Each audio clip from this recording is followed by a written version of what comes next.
안녕하십니까? 저의 개인적인 사정으로 2달 정도 쉬었는데요. 오늘부터 다시 류 상태의 본문 설교를 이어가기로 하겠습니다. 저는 지난 4월에 전립선암 진단을 받았는데요. 수술 준비에 들어가면서 이 과정을 쉬게 되었던 것입니다. 미리 말씀드리지 못해 죄송합니다. 이후 여러 가지 검사를 한 후에 6월 1일에 수술을 했고 지금은 회복 중에 있습니다.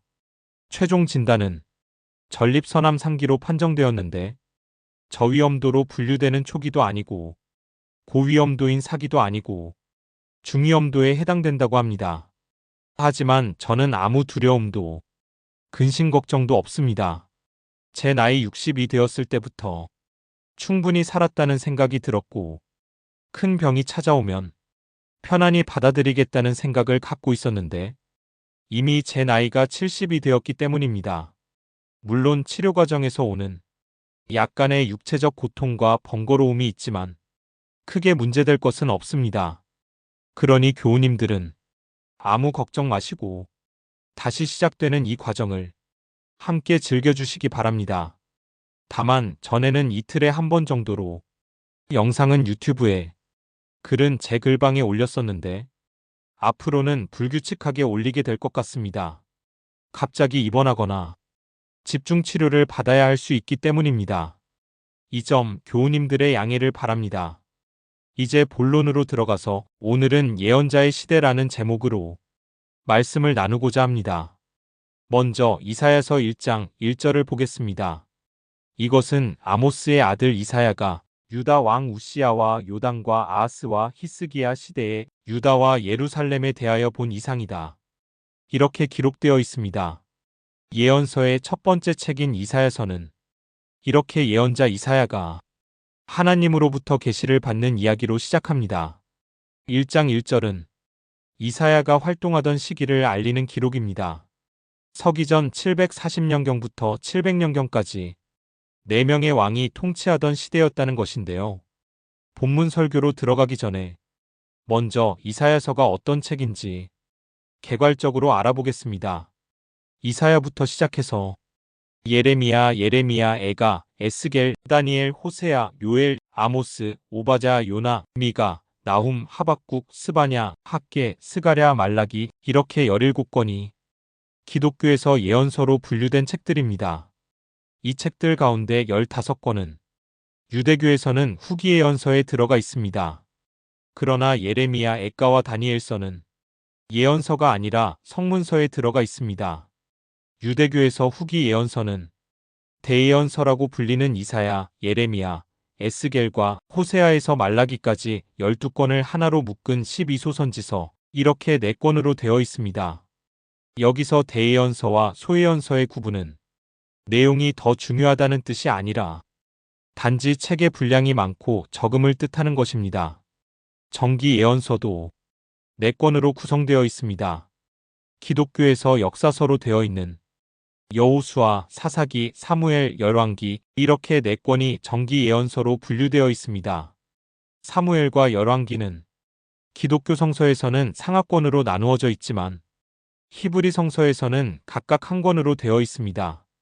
기독교 성서에서 역사서에 들어가 있는 룻기와 역대기, 에스라, 느헤미야, 에스더는 모두 성문서로 분류되어 있습니다.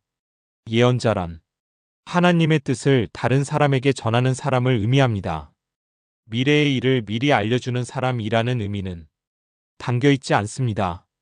예언자가 전한 메시지는 거의 현재의 일에 관한 것이었습니다. 미래의 일을 말할 때도 있기는 했습니다. 그러나 미래의 일을 말할 때는 너희가 회개하지 않으면 이런저런 징계를 받을 것이다 라는 징계의 예언과 그러나 하나님께서 너희를 다시 구원해 주실 것이다 라는 회복의 메시지였지 구체적으로 어느 날 어느 시에 무슨 일이 발생할 것이다 라는 그런 운명론적인 예언이 아니었습니다.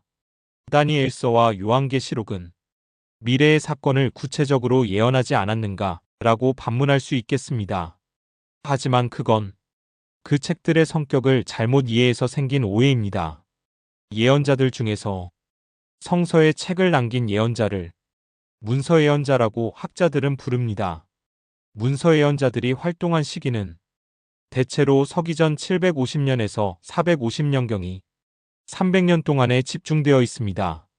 이 시기는 이스라엘이 강대국의 침략을 받아 국가의 존립이 위협받다가 북왕국 이스라엘과 남왕국 유다가 차례로 정복당하고 바벨론 포로기를 거쳐서 페르시아의 관용 정책에 따라 고향으로 돌아오게 된 시기에 해당합니다.